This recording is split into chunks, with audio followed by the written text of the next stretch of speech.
pessoas. Então, essa ligação profunda da criança pequena com as pessoas com quem ela convive, e sobretudo com as pessoas das quais ela depende. Isto é, a relação de dependência da criança com os parceiros mais experientes, mãe, pai ou outro responsável, compõe também esse quadro em que essas manifestações expressivas têm essa função de interação, de ligação com o outro. As emoções, portanto, são o primeiro recurso de interação da criança com o meio social. Por isso elas têm um papel fundamental.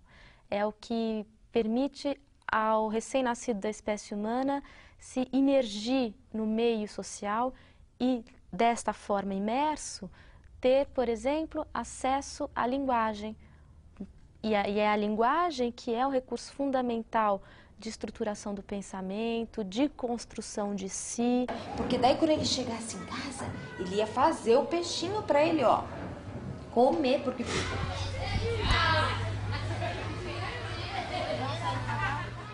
Mesmo quando a linguagem se consolida como um recurso de interação social, as emoções continuam como um tipo de manifestação muito presente e ainda muito fundamental nas interações sociais.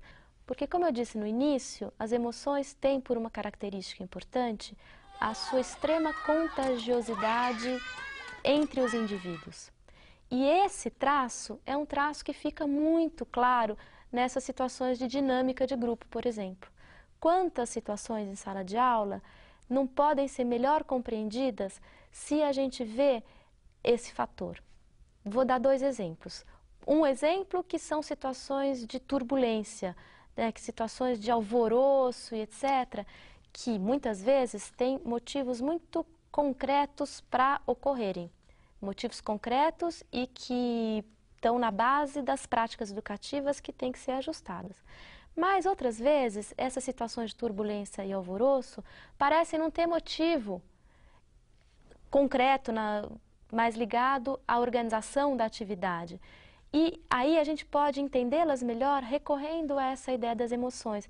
Isto é, então muitas vezes é a excitação de uma criança ou do próprio professor que contagia as crianças, que contagia o professor e acaba criando algumas situações, às vezes, de muito descontrole.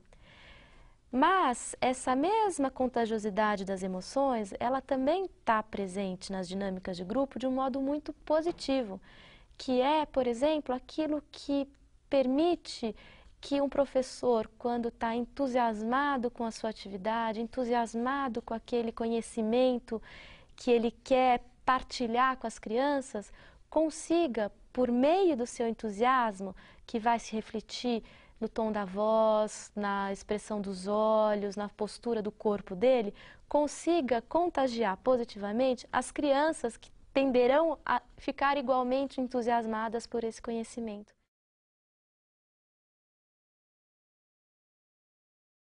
Na dimensão expressiva do movimento, a gente encontra elementos interessantes no sentido de poder se atentar mais como educador para a concretude da criança, isto é, também as suas posturas corporais, os seus gestos, sinalizam para a gente questões importantes e fazem parte da criança como um todo. Muitas vezes a gente considera o movimento como sempre algo que atrapalha. Quer dizer, é comum na gente em sala de aula achar que para a criança aprender ela tem que estar imóvel, ela tem que estar paradinha, sentada e etc. E se a gente for integrar essas questões mais teóricas acerca do movimento, e mesmo se a gente começar a afinar o nosso olhar sobre o movimento, a gente vai ver que, ao contrário, muitas vezes é graças a essa dimensão mais expressiva do movimento, pequenos gestos ou interações com os colegas, etc., que a criança consegue aprender. Nesse sentido, muitas vezes, impedir a criança de se movimentar, ao invés de favorecer que ela aprenda, pode impedir que ela aprenda.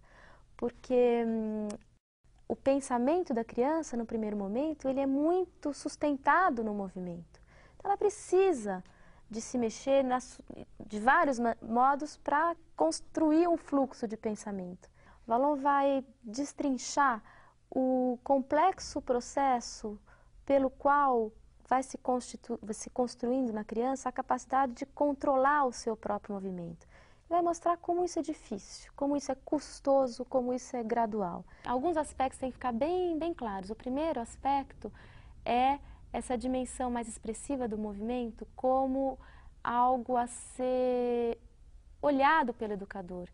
O educador não compreende a criança só por meio da sua produção escrita, compreende a criança também por meio da sua mobilidade, da sua postura corporal, dos seus gestos, da sua instabilidade ou da sua apatia e etc.